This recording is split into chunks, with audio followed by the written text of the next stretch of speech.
My name is Emily Carter. I'm 36 years old, and maybe you know what it's like to be the one your family overlooks. The daughter who sets the table while her brother makes the toasts. The one they laugh at when you walk into the room as if your worth could never measure up. For years I kept my head down, smiled when it hurt, carried trays like that was all I was meant for. But that Christmas night, one careless insult changed everything. The house that silenced me for decades would finally hear the truth it never saw coming. The Newark cold bit through my coat as I stepped out of the cab. On the surface, it was just a plain wool coat. But beneath it, I wore a black dress that could have walked straight off a magazine cover. They wouldn't know. They never did. My family never cared about the things I kept hidden, only the roles they assigned me. The Carter house glowed under strings of Christmas lights, a little uneven like everything else about this family.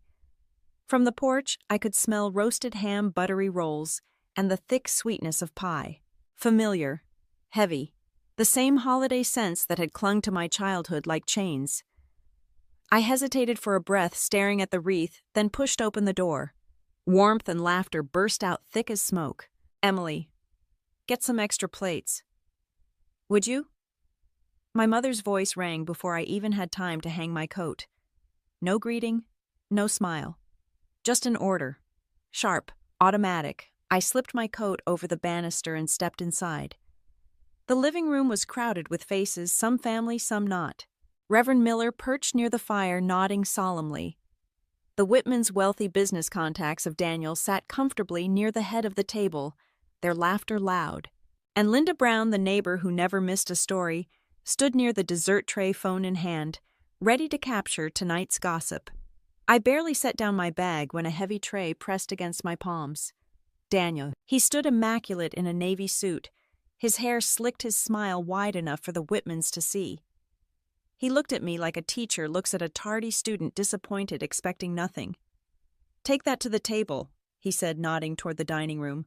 Not a hello, not even my name, just a command. The weight almost tipped me forward. I bit my cheek, said nothing, and walked carefully past the guests.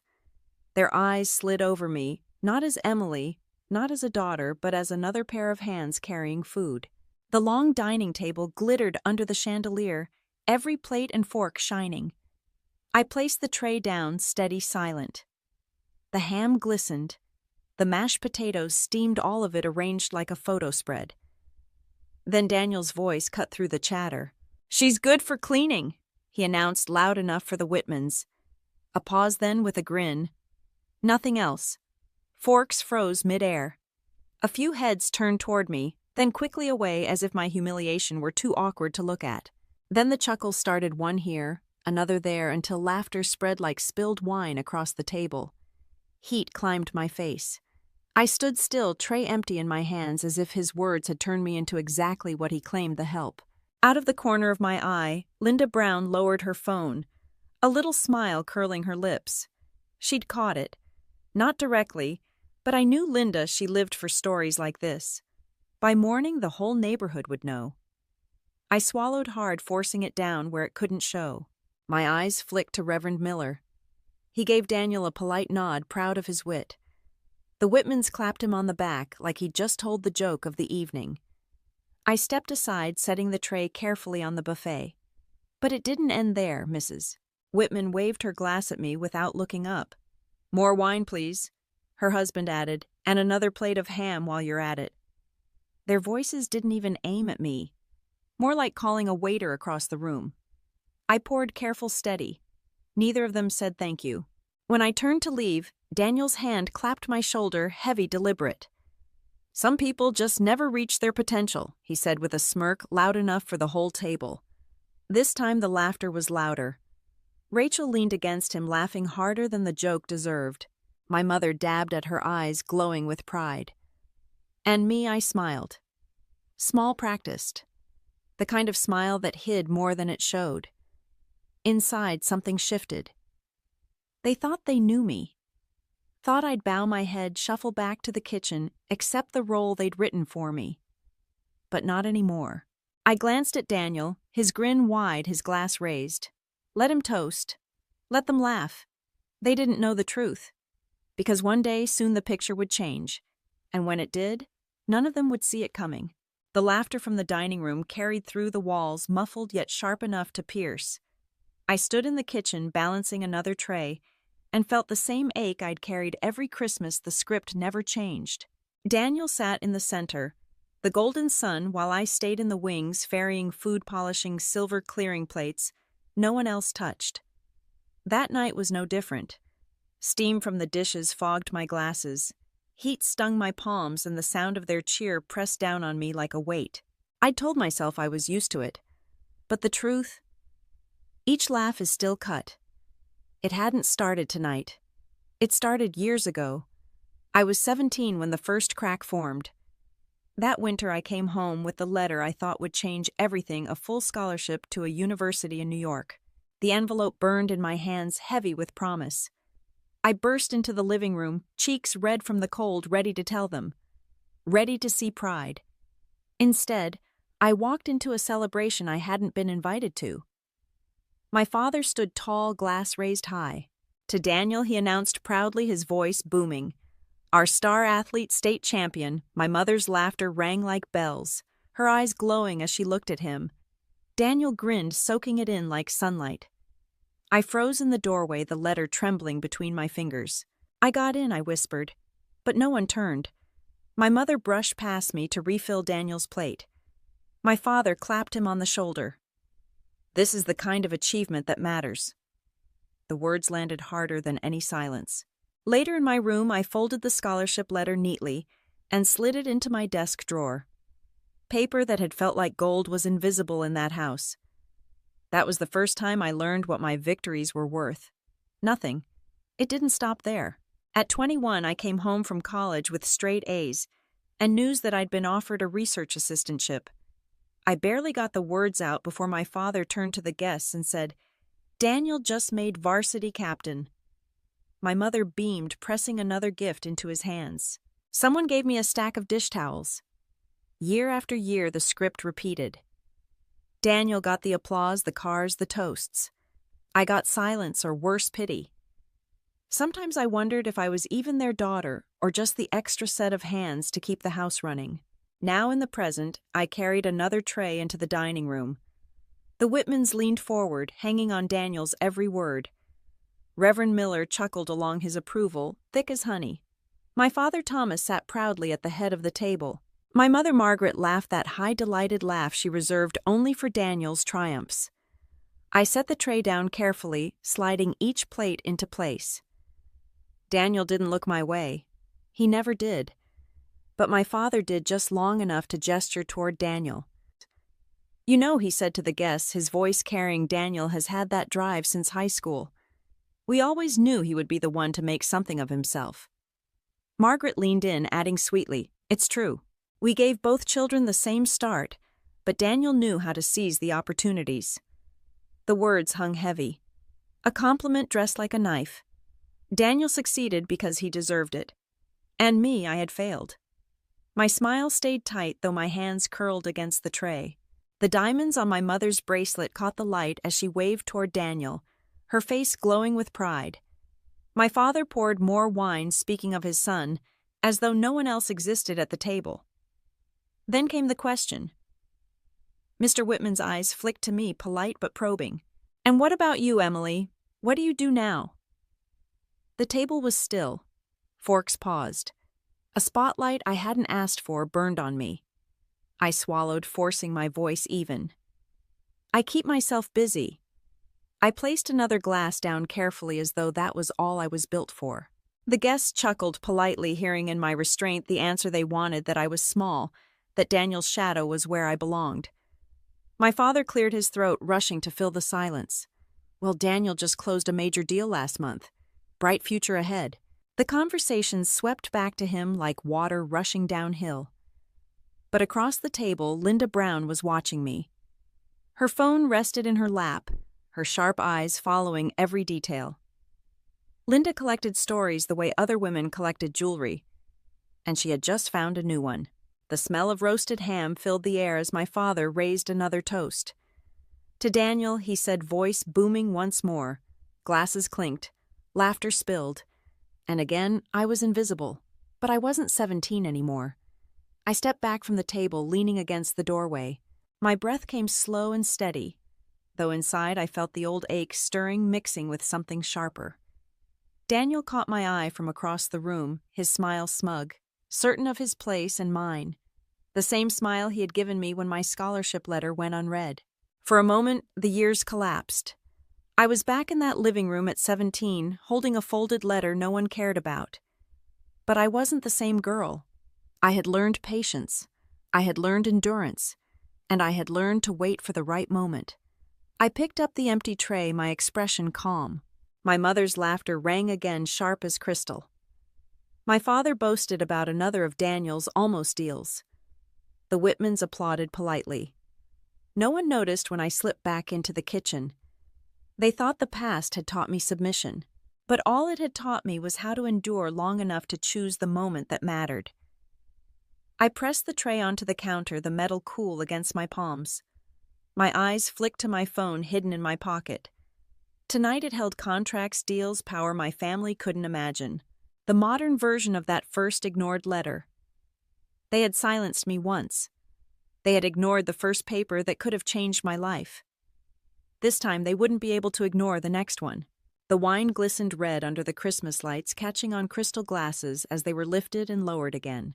The long dining table looked like something from a glossy magazine spread, silver candlesticks, glowing evergreen garlands wound through polished crystal dishes, steaming under the golden chandelier.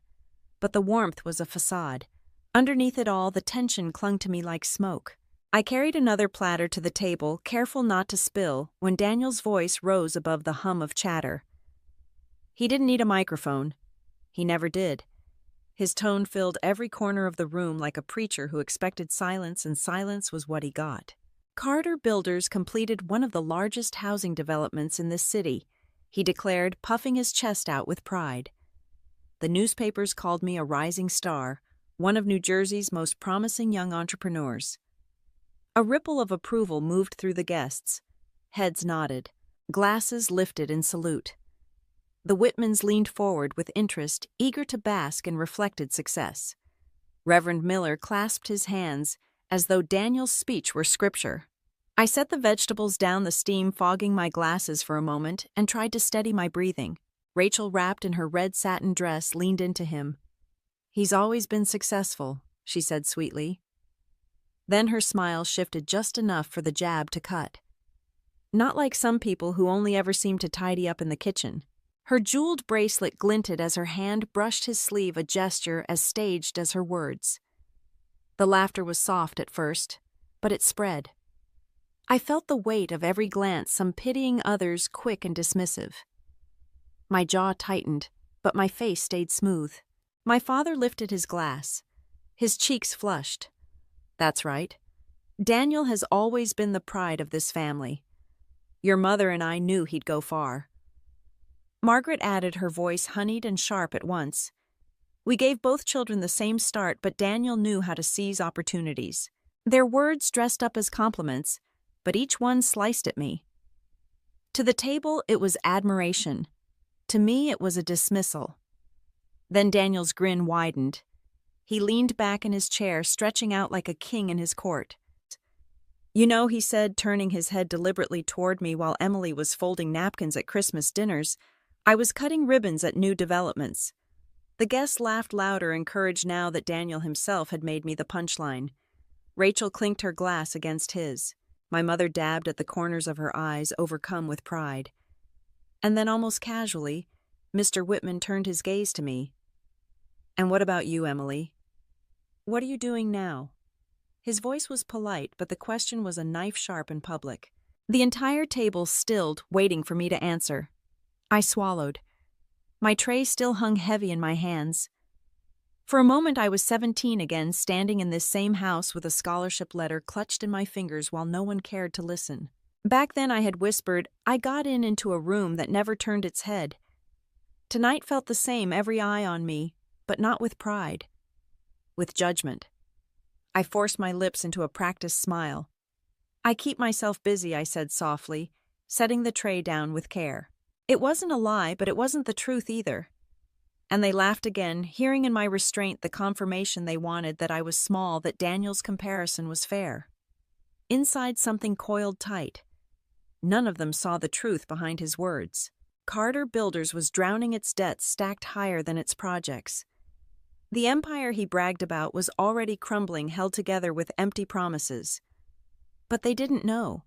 They couldn't imagine that the fund he bragged about securing was mine, that the rejection letter waiting on his desk carried my signature. Daniel clapped a heavy hand on my shoulder loud enough to draw attention again. Some people, he said, his voice booming over the table, just never reached their potential. The room erupted. Glasses clinked, laughter echoed. Rachel leaned closer to him in triumph. I smiled, but my teeth pressed hard together. My fingers dug into the tray until my knuckles turned white. They thought they were laughing at my expense. They thought I was shrinking again like that 17-year-old girl with the letter no one read. But they were wrong, because this time, I wasn't the forgotten one. I was the one holding the strings. I stepped back slowly, the noise of their laughter rolling over me like a storm I no longer feared. Linda Brown lifted her phone for a discreet picture, her sharp eyes flicking to me as if she knew there was more to this story. Let them celebrate Daniel. Let them toast his fading glory. I could wait. The moment was coming when their glasses would fall silent, when every smile would freeze, when the only taste in their mouths would be shock. And as I slipped quietly back toward the kitchen, Daniel's voice booming behind me, I knew the fall would be harder than he could ever imagine. Daniel's laughter still echoed from the living room as I stepped into the kitchen. My hands were red from the heat of trays, the skin damp from steam. I dried them quickly, then felt the faint vibration in my pocket. One message. From Sarah, my lawyer, my confidant.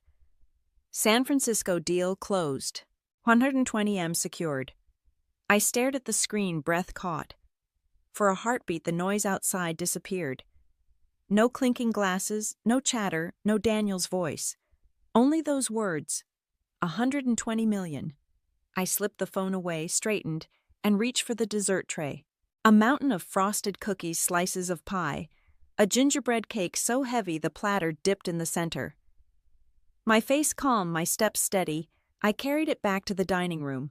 The room glowed under the chandelier. The Whitmans leaned close to my father, whispering in low tones. Reverend Miller chuckled softly at something Rachel said. Daniel's hands carved the air as if the room itself existed only to applaud him. I moved quietly among them, setting plates down. A slice here, a cup of coffee there. More wine, Mrs. Whitman said, not looking at me. She lifted her glass slightly, her eyes still fixed on Daniel. Her husband added, "And a plate of ham, please," waving his hand in my direction like shooting a fly. I poured, careful not to spill. Neither of them said thank you. Rachel reached for a fork, her diamonds catching the light. I placed a dish near her. She leaned closer to Daniel, laughed, then lifted her hand just enough to block her face from mine, as if I weren't family, only background noise. Something pricked sharp under my ribs, but I kept my smile fixed. Then I felt it. A gaze. At the far end of the table, Linda Brown wasn't laughing. Her plate sat untouched. Her phone rested face down beside her glass. Her eyes were on me. I shifted the tray in my hands. My sleeve slipped back. The watch glimmered under the light. A Rolex, date just. Stainless steel, champagne dial. A gift to myself when I closed the London deal 3 years ago, the deal that had brought my firm nearly 50 million. To me, it was just a reminder of what I had built. To Linda, it was a question. Her eyes narrowed, her head tilted. 1 second. That was all. Suspicion. Recognition. Then she looked down, pretending not to notice, but I knew better. She always noticed. She collected details like pearls, stringing them into stories for the whole neighborhood to hear. I slid my sleeve down, covering the watch, and turned toward the dessert table. My heart was steady now, not racing. The secret wasn't slipping, it was surfacing. Behind me, Daniel launched into another story this time, about a trip to Miami, his voice rich with self-importance. My father leaned in, nodding. Margaret clapped her hands together, soft and delicate, as though her son had just delivered a sermon. No one here knew that while Daniel spun illusions, a contract across the country was drying. My contract, my deal, my signature. The Rolex gleamed faintly as I tightened the strap. Linda's glance replayed in my mind. But instead of fear, I felt something sharper. The mask was slipping. I set the last plate down, my smile polite, my head lowered just enough to keep them comfortable. They toasted Daniel again, voices rising in admiration. But beneath the noise, the truth pulsed steady. They haven't seen it yet, but one day soon they would. The rhythm of forks against plates kept time like background music. Glasses clinked, chairs shifted, and laughter rose and fell in rehearsed waves. Then Daniel stood. His suit caught the light, his smile wide and commanding. He didn't just rise to speak, he claimed the room the way he always did, as though the spotlight belonged to him by birthright. I stood near the far end, a tray balanced in my hands. To them, I wasn't part of the conversation. I was in the scenery. But my eyes stayed on Daniel. Carter Builders has never been stronger, he began, his voice smooth rolling like a practiced speech. We just signed new contracts. Big ones. Developers are lining up. They're calling us the safest bet in New Jersey construction. Murmurs of approval circled the table. The Whitmans nodded, eager to be seen connected to a man who sounded so sure. Reverend Miller lifted his glass halfway, then paused, waiting for the right moment to toast. The words dripped confidence. But I knew the truth.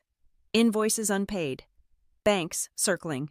That so-called safest bet was already marked red on more than one ledger. Still, he kept going.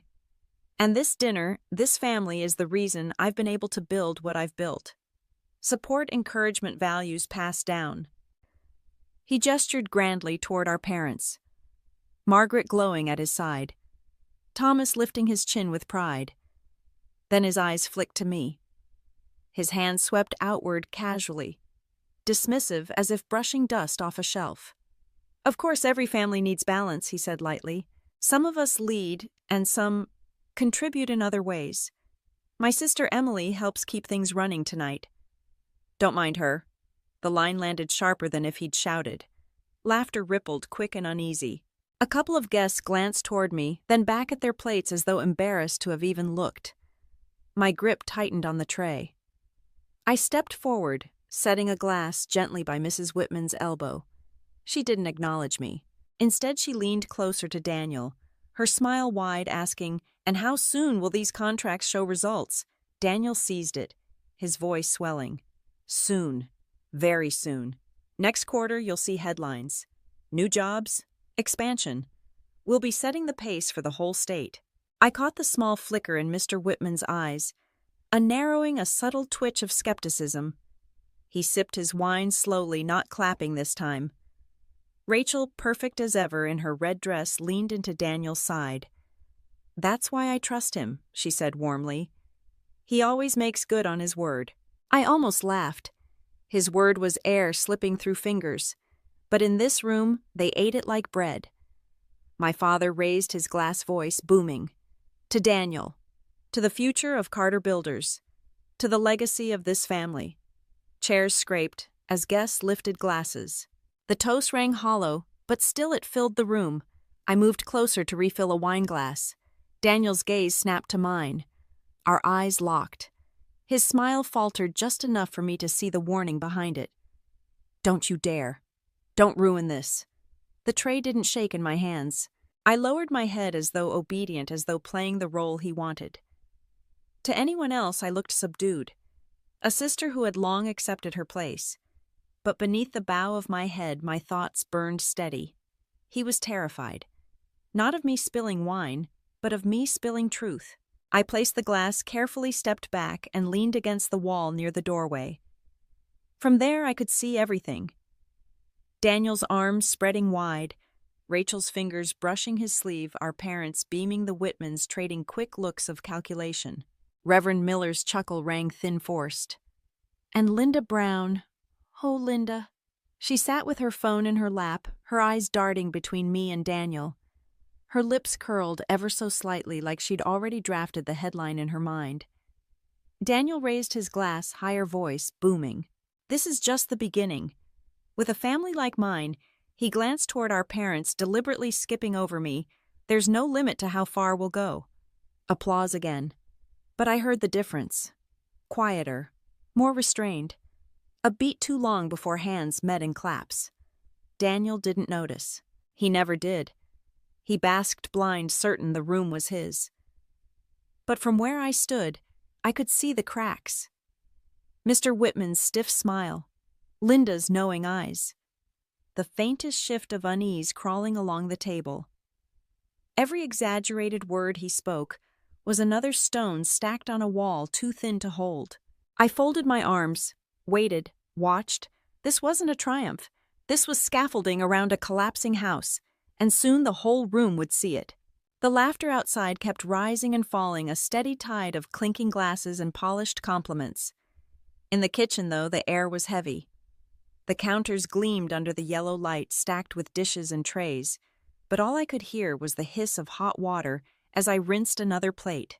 Steam curled around my hands, leaving my skin raw and red. The door creaked open behind me. I didn't need to turn to know it wasn't Daniel. His steps were too light, hesitant. Emily. Michael's voice was softer than I remembered. I looked over my shoulder. He stood there awkwardly, holding a plate he didn't need to bring in. His face carried that familiar mixture of kindness and restraint, as though he'd spent a lifetime biting back words. He set the plate down beside me. For a moment, we worked in silence. Then he spoke again, quieter this time, almost like a confession. "You don't deserve this. Any of it." My hands paused mid-rinse. The faucet hissed between us. I turned slightly, meeting his gaze. "Michael." I tried to keep my voice, even a small smile pressed on my lips. "You don't have to worry. I'm used to it." His jaw tightened. "That's the problem. You shouldn't be." The sincerity in his eyes startled me more than I cared to admit. Michael had always been the quiet one, the peacemaker, the shadow in Daniel's storm.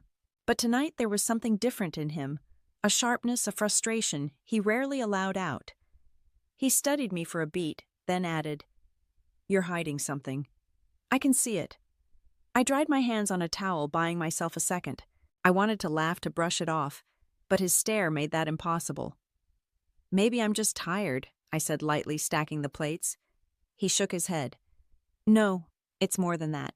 You carry yourself differently. Even when they—" He trailed off, glancing toward the door as if afraid someone might overhear. "Even when they treat you like this, you don't bend. Not the way they think." I turned back to the dishes, forcing calm into my movements. The truth pressed at the edges of my tongue, begging to be freed. To tell Michael that I wasn't the woman they pitied, that the empire they envied belonged to me. That I could change his life in one phone call. But not yet. Not here. Not in this cramped kitchen with the laughter of Daniel's lies echoing just beyond the door. "Michael," I said softly, wiping the last glass, "you don't know everything about me." His brow furrowed. "Then tell me." I let out a small laugh, more bitter than amused. "One day." The moment hung between us, fragile and charged, and then my pocket buzzed. I pulled the phone out, shielding the screen with my hand. One new message. From Robert. "The car is ready. Jet-fueled at Teterboro. Just waiting for your word." My breath caught. For weeks I had planned this night down to the last detail. And now the first signal was here. The car idling the jet, waiting under winter skies. My exit path. My reveal, everything was falling into place. I slipped the phone back into my pocket, the weight of it grounding me. My pulse quickened, but I kept my face calm. Michael was still watching me. "What was that?" "Nothing," I said quickly. Too quickly. His eyes narrowed, but before he could press further, the door swung open. Daniel stormed in the mask of charm stripped from his face. His smile, so polished for the guests, was gone. What remained was sharp, irritated, impatient. "There you are." His voice cut through the room. "Why are you wasting time? Dessert needs to be out. Now." I turned slowly, towel in hand, meeting his glare. He didn't look at Michael. He didn't care that his younger brother stood there. In this room, in this moment, he only saw me as the maid he had sculpted out of family expectation. Don't keep them waiting, he snapped already, pivoting back toward the door. Do your job. The words landed like a command to a servant stripped of warmth or recognition. I placed the towel neatly on the counter, lifted the tray of desserts, and straightened my back. Daniel didn't notice the way my grip steadied, or how the corner of my mouth curved, not in defeat but in resolve. Michael opened his mouth, but I shook my head, silencing him. Not yet. Because in my hands, I wasn't just carrying a tray of sweets. I was carrying the final pieces of a game only I knew was being played. I stepped past Daniel, my face calm, my steps steady. The sound of laughter from the dining room grew louder as I pushed the door open. Behind me, Michael's voice followed, soft but certain. You're not what they think you are. I didn't look back, because he was right. And soon enough the rest of them would see it too. The moment I stepped back into the dining room with the dessert tray, the atmosphere had shifted. The chandelier blazed above the polished table, the guests leaned in their laughter sharp and bright. And there was Daniel standing once more with his glass raised, soaking in the glow, as if the room existed for him alone. This is just the beginning, he announced, his voice smooth, practiced, confident. Carter Builders isn't just about houses. We're building a legacy, a family name that will stand tall for generations. When people talk about the Carters, they'll talk about strength, vision, and success. Applause rippled politely. Not the roaring kind, not the kind he imagined, but enough. Daniel's grin widened anyway. Rachel reached up and touched his arm like a first lady at a coronation. Her diamond bracelet flashed as she leaned into him. Daniel has always seen further than the rest of us. He doesn't settle for small things. Then her eyes cut toward me, the smile sharpening. Not like some people who seem perfectly content just wiping tables. The laugh that followed was rehearsed, but it caught. A ripple spread, a couple of chuckles here, a murmur there. I placed the tray at the end of the table, each plate landing with careful precision. The cookies, the gingerbread cake, the pies. My hands were steady, my face calm. But inside, the words burned. Daniel caught the reaction, saw the chuckles, and leaned in to press his advantage. That's the difference between vision and failure, he said, gesturing toward me without looking directly. Not everyone is built for success. Some people, well, their contribution tonight speaks for itself. He pointed to the desserts to the tray I had just set down, and the table burst into louder laughter. The sound filled every corner. Rachel tilted her head back, laughing harder than the joke deserved. Reverend Miller gave a polite chuckle, more out of habit than amusement. The Whitmans smiled, tightly trapped between courtesy and discomfort. And Linda Brown, always alert, raised her phone just slightly, as though adjusting it, her eyes flicking between Daniel and me, storing the scene for later. I stood still, a pitcher of water in my hand. My mother's eyes slid toward me, heavy with that mixture of disappointment and disdain she had perfected over the years. Her sigh cut through the room. Emily, she said, her tone slow, deliberate. If only you had been more like your brother. You might have had a place in the company by now. The silence that followed was thicker than the laughter. Guests shifted in their seats. Some lowered their eyes, others sipped from their glasses to avoid the tension. My father Thomas lifted his own glass, breaking it with a booming toast. To Daniel, he declared proudly, "The one who carries our family forward." The chorus rose again. Glasses clinked, laughter returned, voices overlapped. But in that brief pause, I had seen it the moment my mother's words landed, the moment her dismissal cut across me like a cold wind, and I had felt the ache stir old and familiar. I swallowed it down as I always had. My lips pressed into the faintest smile. Silence was easier than protest. Silence was safer. And in silence, I could wait. Daniel seized the energy again, raising his glass higher. Success isn't just about money. It's about legacy. About knowing your name will outlast you. That's what I'm building. That's what Carter Builders is. That's what the Carters stand for. He let the words linger, hanging them like banners across the table. Guests nodded politely. My mother dabbed at her eyes as if moved by his vision. Rachel squeezed his hand under the table, her smile radiant with borrowed pride. My father leaned back, satisfied, as though the world had just confirmed what he always believed, that Daniel was the chosen one. Meanwhile, I poured another glass of water. Mrs. Whitman accepted it without meeting my eyes.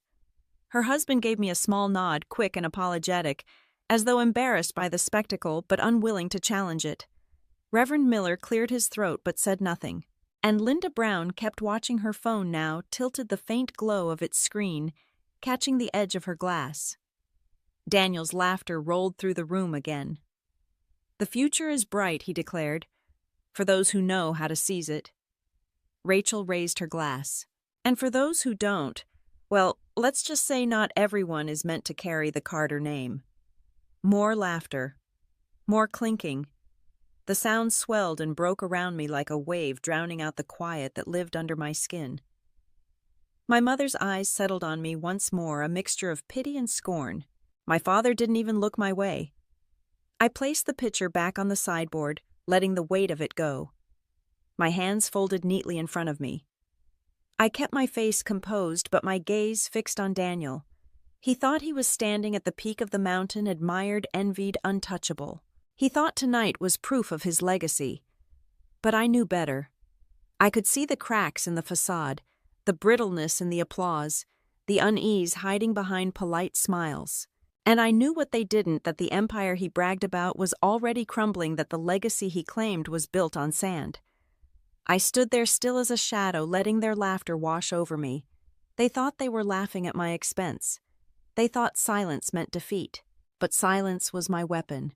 Silence was patience. Silence was the stage before the fall. And as Daniel lifted his glass once more, basking in the glow of a future he would never own, I knew the moment was drawing closer, closer than he could ever imagine. The living room glowed warmer as the night went on. Candles flickered along the mantel. The piano hummed a slow carol, and voices joined softly in the background. For everyone else, it must have felt like Christmas magic. For me, it was only a stage, bright lights covering shadows they refused to see. I carried a tray of small cakes into the room, moving carefully between chairs, my smile fixed and practiced. Every step was a reminder of the role they expected me to play. Hands that once signed contracts worth millions now balanced porcelain plates like I was part of the staff. "Family is strength," Reverend Miller said suddenly, his deep voice rising above the music. He stood, lifting his glass with solemn dignity. "Wealth means nothing if we cannot sit together on Christmas night. We are rich when we honor one another."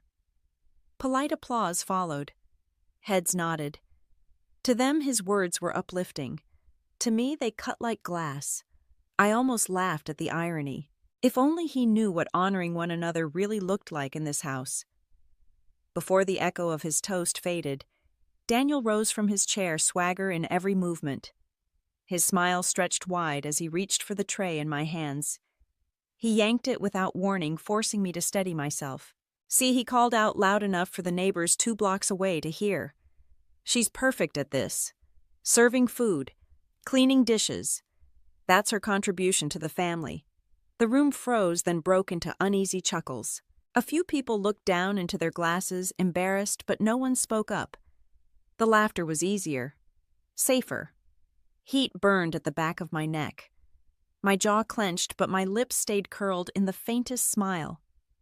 I'd trained myself for this, how to stand still while every word hit like a stone. Then, out of the corner of my eye, I noticed Linda Brown. She leaned back in her chair, sliding her phone from her purse with quiet precision. Her thumb tapped the screen, and the glow of the camera reflected briefly in her glasses.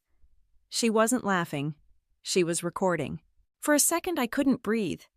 Every humiliation I had swallowed, every moment they thought went unnoticed, someone was finally capturing it.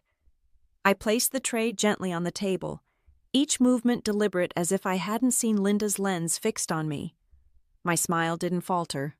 It couldn't. Daniel, emboldened by the ripple of laughter, raised his glass higher. "Not everyone is made for success," he declared, sweeping his arm across the table. "Some are born to serve, and we should be grateful when they accept their place." The laughter came again, sharper this time, bouncing off the walls. I heard forks clatter against plates, the sound jagged in my ears. Inside, something twisted hard. I bit down so hard my teeth scraped my lip, but I forced the taste of blood back with a smile that felt carved into my face. I would not give them the satisfaction of seeing me flinch. But Linda saw. I caught the way her eyebrows lifted, the little smirk tugging at her mouth. She glanced down at her phone, thumbs flying quickly over the screen.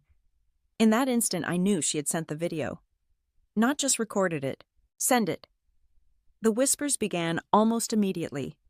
At first, just a murmur at the far end of the table. Then another. People shifting uncomfortably, side glances bouncing between me and Daniel. They didn't know why, but something had changed. And I stood there still and silent, letting the noise of their discomfort grow. Daniel didn't notice. He laughed louder, filling the air with his arrogance. "She's just a maid," he said, as if the words were a punchline. His voice cracked with triumph, blind to the shift around him. I picked up an empty tray, my hands steady now. The mask of obedience still fixed on my face, but behind it the weight in my chest lifted just a little. Linda had lit the first match. As I turned toward the kitchen, the whispers followed me. The scrape of a chair. The nervous laugh of someone who wasn't sure anymore whether it was safe to join in Daniel's joke. I pushed through the swinging door, the sound of their laughter still chasing me down the hallway. But I carried something new now. No shame, not silence, evidence. For years, my humiliation had been contained within these walls. Tonight it slipped out, and once out there would be no calling it back. I set the tray down on the counter, pressing my palms flat against the cool surface to steady myself. In the distance, I could still hear Daniel's voice booming, desperate to keep the spotlight. He thought the night belonged to him. He thought the applause was real. But I knew better. Every second that passed was carrying me closer to the moment when his laughter would die in his throat, when the same room that echoed with his pride would choke on its own silence. The sound of laughter carried into the kitchen like waves crashing against stone. I stood there alone, dish towel in hand, staring at a small crack in the white tile wall. It was barely noticeable, hidden behind the spice rack, but I saw it every time I stood in this spot. For years I felt like that crack, present part of the house, but unseen. No one cared if it spread. I stacked another plate on the counter, the porcelain clink sharp in the silence. Then I heard his voice float in from the dining room, Daniel's laugh booming, confident, rolling over the guests like he was king of the world. "She'll always be a maid," he said. Nothing more. The words weren't aimed at me directly, but they sliced through the door, found me standing in the kitchen and lodged deep. The guests laughed with him, their voices blending into one harsh chorus. My grip on the towel tightened. My breath came short. He thought I couldn't hear. He thought those walls would protect me from his words. But I heard every syllable, and they rang louder than the music in the background. Just then, my phone buzzed against the counter. I wiped my damp hands quickly and picked it up. One new message from Sarah. 6 words. Simple. Final. "The rejection letter has been signed." I blinked, staring at the glow of the screen. My pulse quickened, pounding in my ears. That letter wasn't just paper. It was a door slamming shut. At the end of the deal, Daniel had been parading around the table, the one thing keeping his image intact. And the signature at the bottom, the one that sealed his fate, was mine. I pressed the phone to my chest for a second, closing my eyes. The irony almost made me laugh. While he bragged about building an empire, I had quietly signed the paper that toppled it. My hands shook as I set the phone down. I looked up, catching sight of myself in the small mirror nailed to the kitchen wall. For years I avoided that mirror. Tonight I didn't. The face staring back wasn't the girl who once begged for recognition.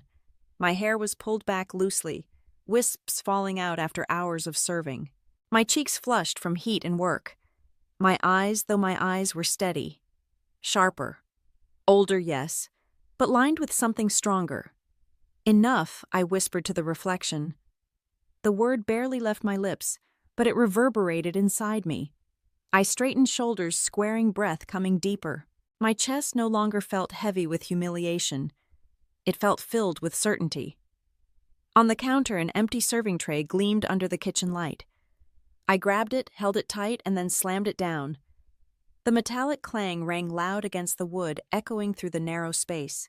For a moment it sounded like a gavel hitting the block. My judgment had been made.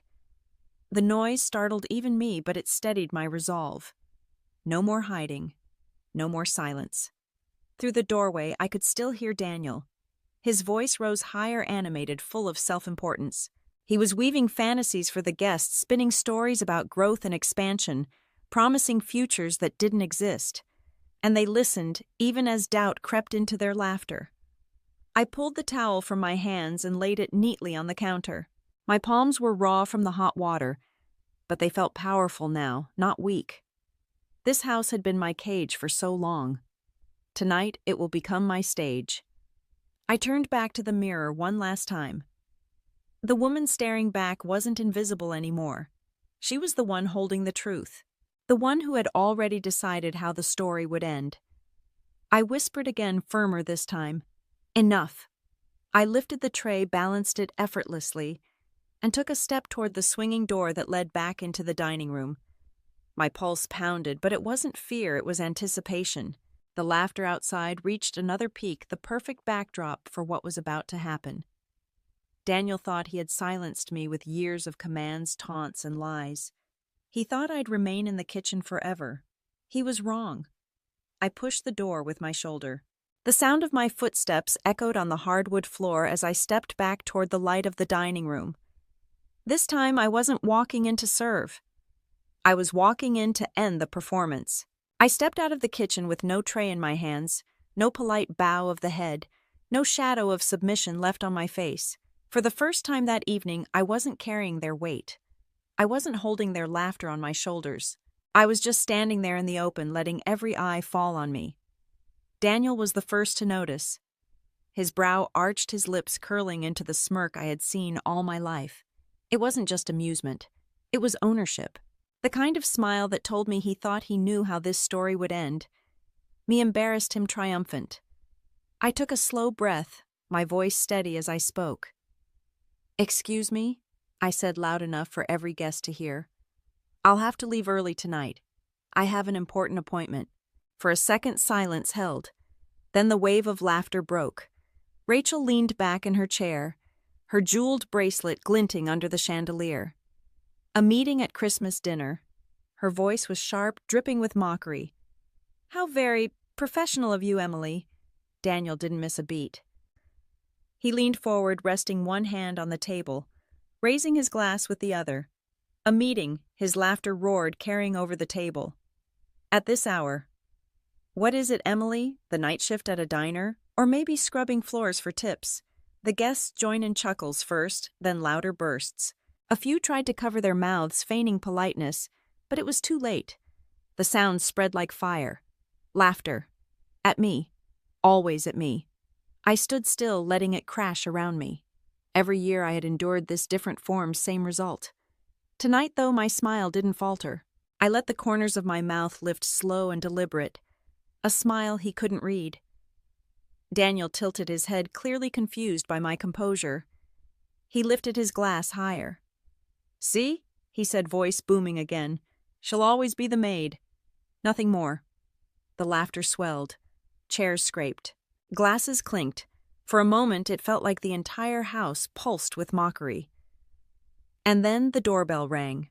Clear, sharp, cutting through the noise like a strike of lightning. The sound hung in the air, freezing the room mid-laugh. A few guests glanced at each other, uncertain. The Whitmans turned their heads toward the hallway. Reverend Miller paused with his fork halfway to his mouth. Even the children fell silent. Daniel lowered his glass slowly, his brow furrowed. He looked annoyed, as though the sound itself had dared to interrupt his performance. The doorbell rang again. My pulse quickened. It wasn't fear this time. It was anticipation. "Margaret," my mother pushed her chair back with a huff. "Who on earth?" she muttered, but before she could rise, the front door opened. And there he was. Robert stepped inside, tall, composed, every inch of him polished in his black suit.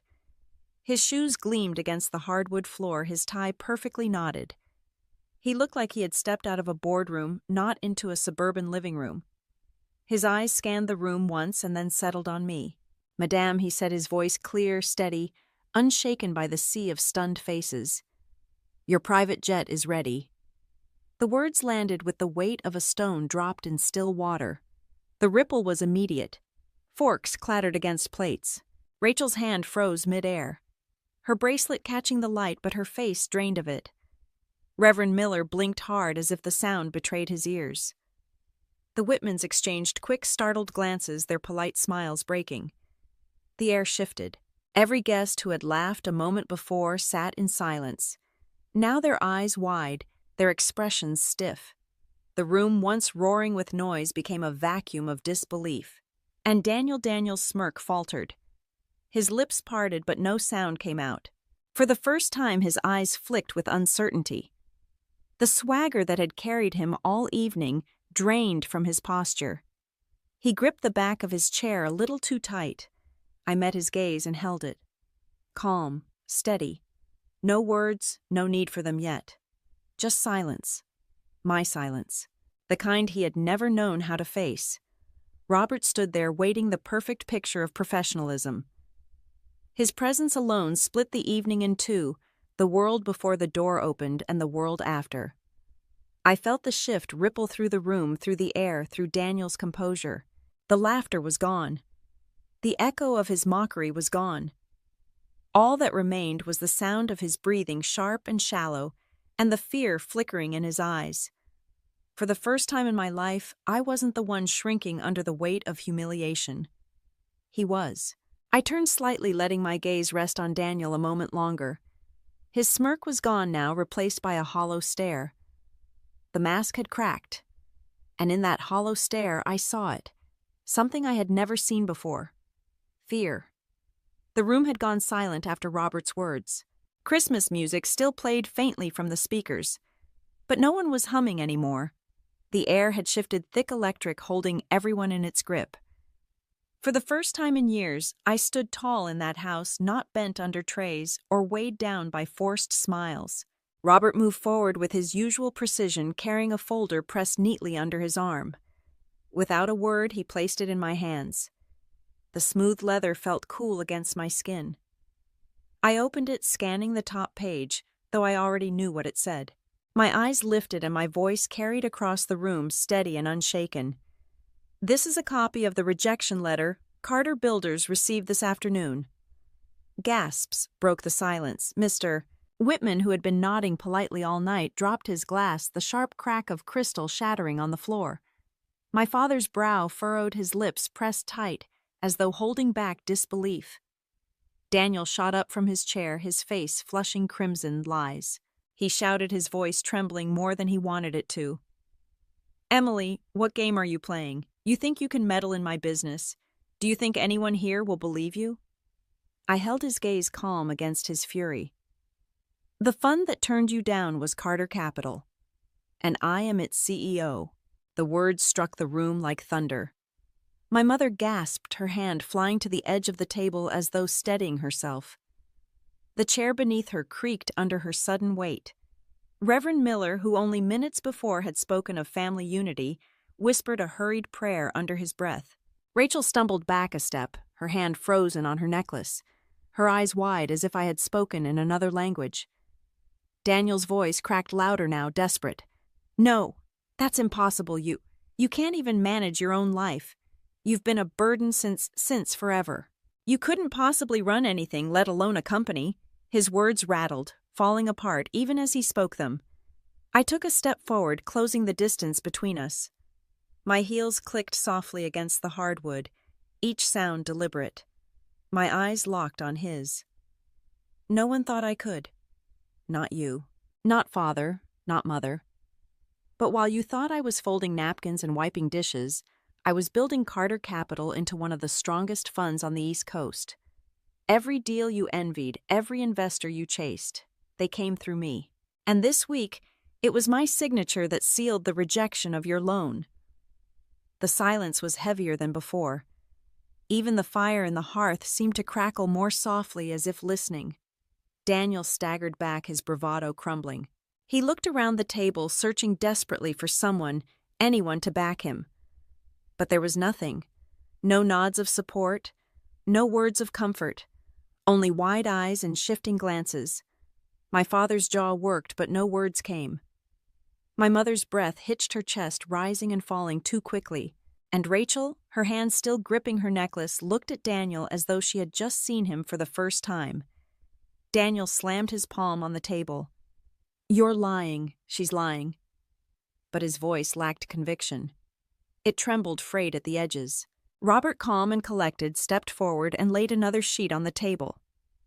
The official seal of Carter Capital at the top. My name printed boldly beneath. Proof undeniable and final. Whispers swept through the guests. Reverend Miller shook his head, muttering, "All this time, all this time." Mr. Whitman leaned back, his face pale, muttering something about due diligence. Linda Brown, the neighbor with her ever-present phone, had her camera angled low, her fingers tapping quickly, capturing every stunned expression. My mother finally found her voice. It came soft, cracking. "How long?" "Emily," she whispered. "How long have you been?" I looked at her not with bitterness, but with a calm that came from years of waiting. "Since the day you told me I was only good at housework. That's when I started. And that's when I promised myself you'd never know until the time was right." Her eyes filled, though, whether from shame or shock I couldn't tell. Daniel lunged forward, his face twisted with desperation. "No one will believe this. You forged it. You enough." My voice cut through his panic. Clear, firm, stronger than his rage. "The truth is right there in black and white. Your lies end tonight. Not because I said so, but because the proof speaks louder than you ever could." The guests whispered louder now, voices layering one over the other. Reverend Miller sank deeper into his chair, as though ashamed to have praised Daniel so blindly. Rachel pulled her hand away from Daniel's arm, leaving him standing alone. My father turned away, unable to meet his son's eyes. Daniel stood in the center of the storm, abandoned. His face reddened, his jaw clenched tight. But his eyes betrayed him. They darted frantic, hollow with fear. And for the first time in that house, it wasn't me standing small and humiliated in the corner. It was him. I let the silence stretch, holding the room in my grasp. My shoulders were back, my head high. Not the maid. Not the forgotten daughter. Not the failure. I was the one with the truth. The one with the power. And Daniel's unraveling in front of his family and friends was only the beginning. The room was so quiet, I could hear the faint tick of the grandfather clock in the hallway. The Christmas lights blinked on the tree, still cheerful, but the warmth had gone. My father sat frozen in his chair, lips pressed together. My mother clutched the armrest, her eyes red. Daniel stood in the middle of the room, so drained. A man stripped of the armor he had worn all his life. He had never looked smaller. I turned toward Robert, gave a slight nod, then faced the room again. My voice cut through the stillness, calm but edged with steel.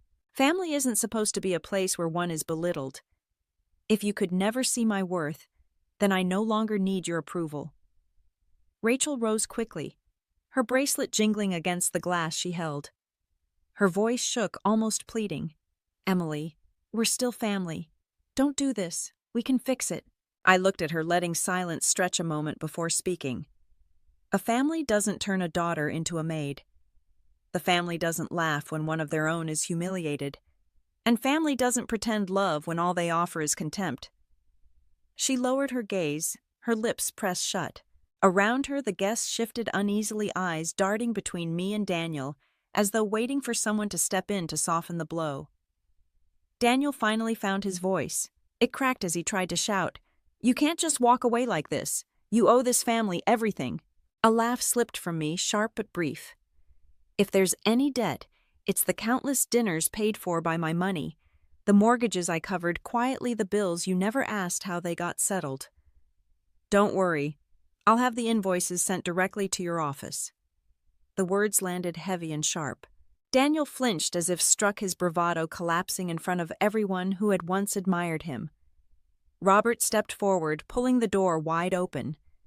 The chill of winter swept in, carrying with it the scent of pine and the distant hum of carolers on the street.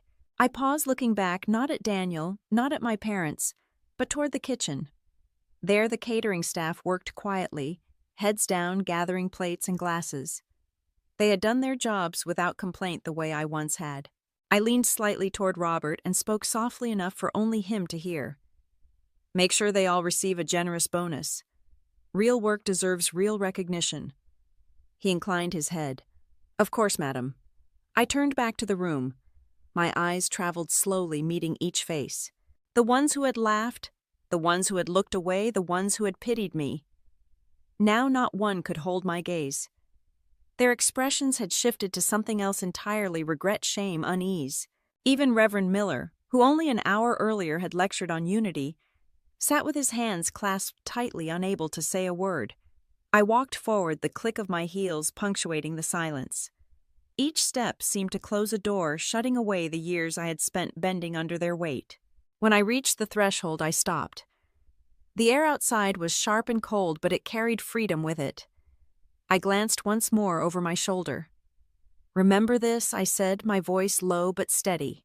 When you laughed, when you dismissed me, when you thought I would always stay small, that was the moment you lost me. And that loss is forever. No one answered. Not even my mother. I stepped outside. The night air wrapped around me, crisp against my cheeks. The path to the car stretched ahead, lined with snow and glowing under the soft light of the decorations still strung across the neighborhood. Behind me, the house I had once called home seemed smaller, its windows dark silhouettes against the sky.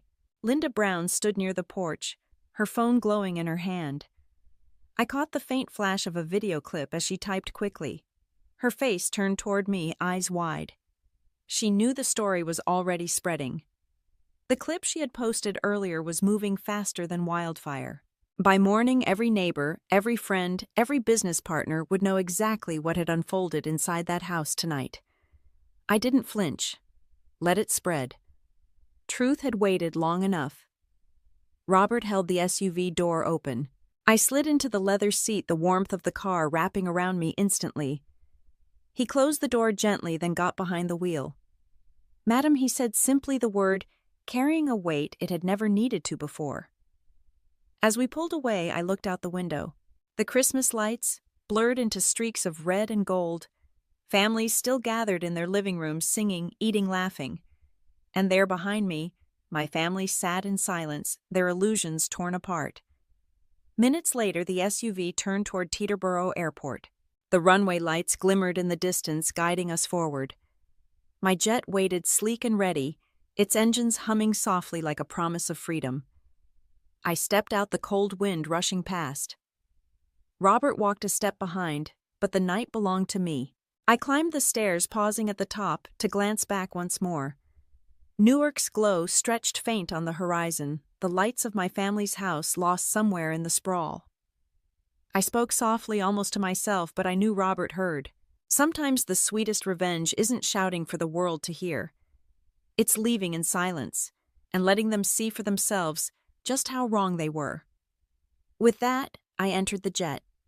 The door closed behind me. Outside, the lights of Christmas receded into the distance, smaller and